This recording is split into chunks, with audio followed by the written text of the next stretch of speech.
Welcome to my channel. I am Brandon, and today we're going to go over some evidence together. Now, if you go to the Googles and you type in Gettysburg Ghosts, you will find images what people claim to be possible paranormal evidence or activity or spirits caught on camera or whatever other crazy title they can come up with. Today I'm going to show you how to spot fakes. I'm going to show you the photographs to stay away from. And I'm going to show you people that may just be flat out misread. So, let's get right into it. First off, my first pointer would be to stay away from pictures that have glass in them.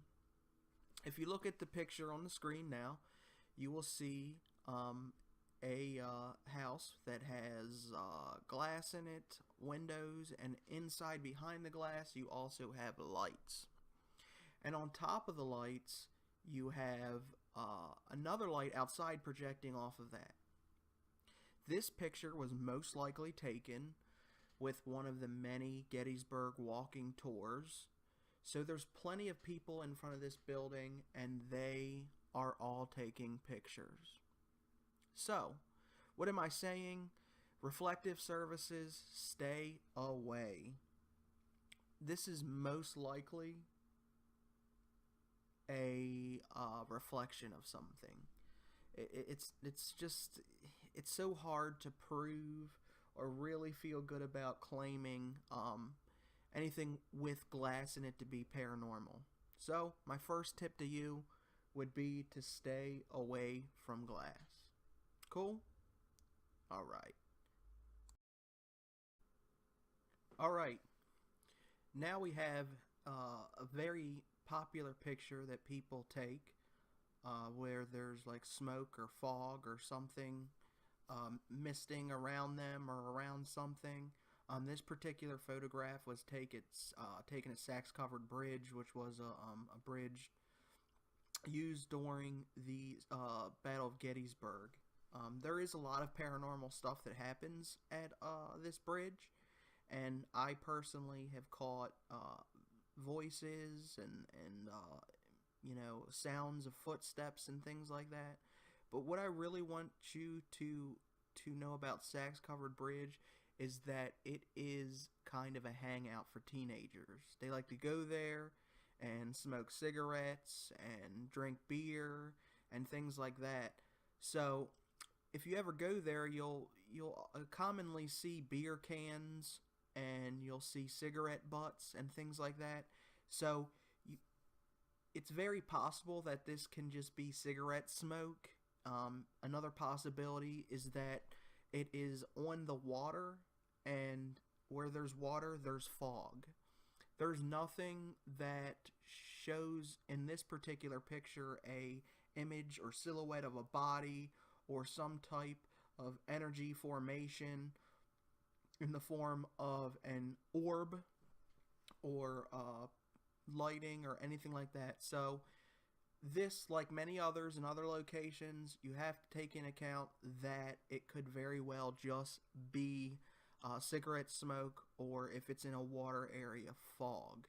Now I also want you to pay special close attention to the fog itself. As you see, there's certain areas that are darker blotches, and then the outside area tends to be a little bit lighter, which in many cases is usually cigar smoke or something like that. So if you see fog or anything like that, it doesn't necessarily mean anything paranormal. And to be totally honest with you, I've never seen anything that was paranormal or I could classify and say, hey, that's creepy paranormal when there's fog. So you always want to be skeptical. ABS is what I always say. Always be skeptical. And to be totally honest with you, you know, she should stick more to the K2 meter in her hand and not the fog in the picture, as it just doesn't seem paranormal. So, always be skeptical and keep this in mind. Now, like the last picture, this is another very common picture that people take. And the issue with this picture is exposure. You have to always be wary of exposure. And what I mean by that is when the camera flashes and you move, it can obstruct the picture. So, as you can see in this photograph, you see the lines on the right, 3 lines, and then if you look closely in the middle, you can see 2 lines going vertically up and down. This is not paranormal. It's really just an exposure issue. If you want to take some good photographs, I highly recommend, if you're going to get yourself a nice full spectrum light or infrared light. Full spectrum is always the best. It gets the full spectrum of light across the band. So all the lights that can't be seen with the eye are in there.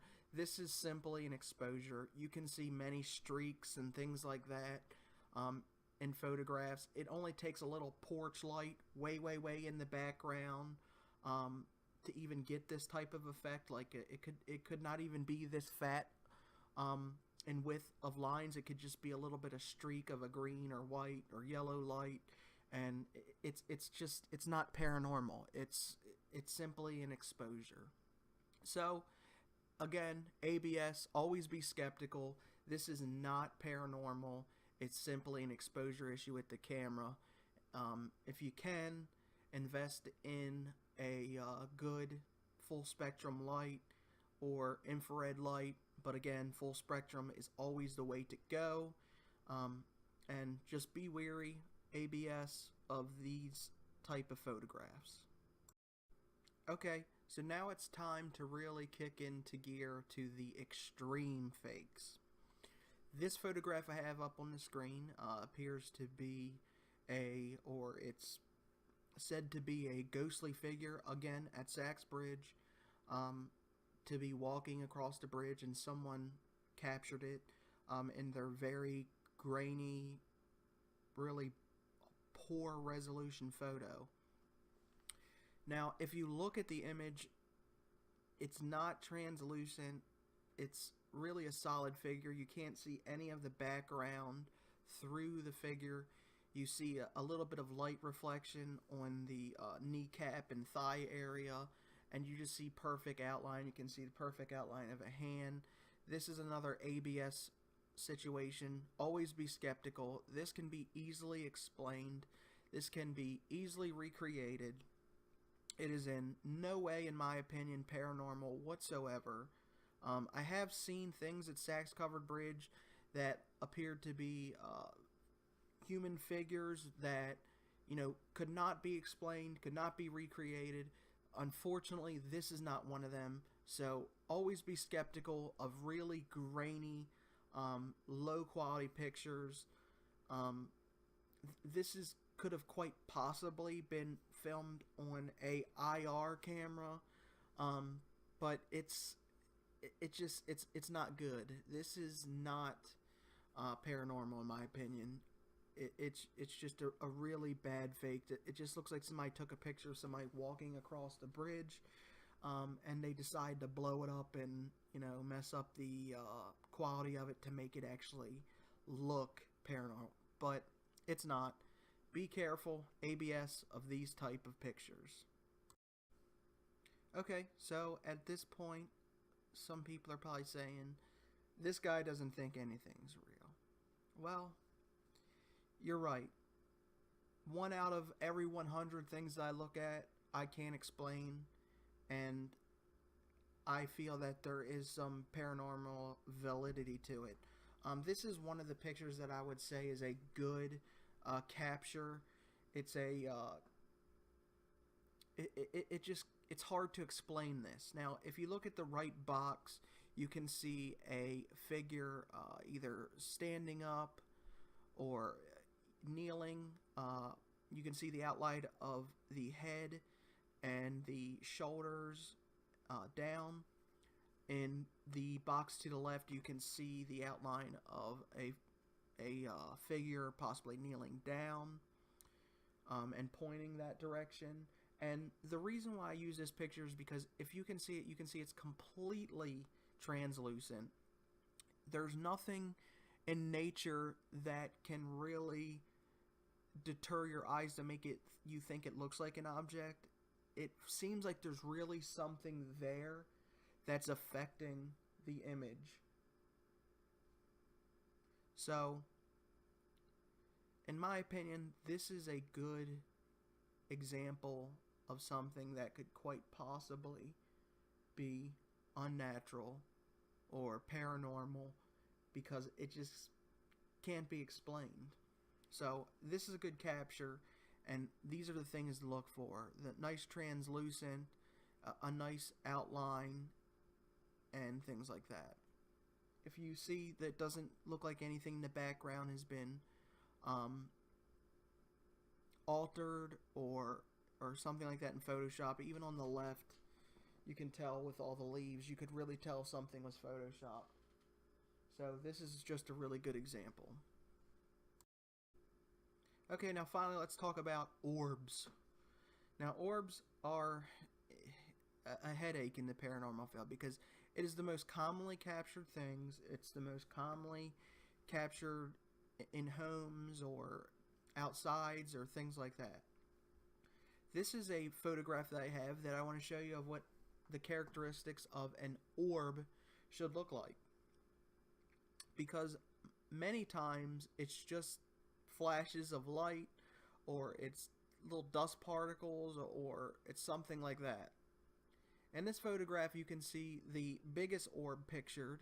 It's kind of green in color, and when you look at it you can see a center dot almost like a nucleus, and then you can see like almost like wave variations on the outside of the nucleus inside of the orb itself. It's a perfect shape, and it really looks like an energy form rather than dust or anything like that. It's too large to be dust, but it's just, this is a really good capture of an orb. Now keep in mind that reflective surfaces can produce dust, false readings of orbs, because the reflection can make little light bulbs and stuff like that. But now, what I want to share with you is, if you haven't noticed yet, is there's something else in this photograph. Yes. And you might feel a little bit creeped out when I explain it to you, as I directed your attention to the orb, but if you look at the actual fog in the picture, it appears as if there's two people standing in the outline of the fog. And the reason why I showed this is because I earlier showed you a picture of fog that was just no way, shape, or form paranormal. In this photograph, you can see two convincing things. You can see an orb that looks strong, and it has a nice nucleus, and it looks like it is a nice energy ball, and you can also see the outline. So there's two things in this picture. This is paranormal. It's a great picture. Always be skeptical, but this one I'm not skeptical of. This is a great capture, and I approve of it. Well, everyone, that is going to do it for today. If you like this video, go ahead and smash the like button. Leave a comment down below. Let me know if you have any evidence, any paranormal stories, ghost stories, anything like that. Go ahead and just leave that in the comment section down below. If you're not subscribed, go ahead, smash that subscribe button. Let me know if you really like these videos and if you'd like to see more. If you have an opinion on anything shared in it, please go ahead and share it down below. That'll do it for now. I thank you all very much, and I'll see you next time.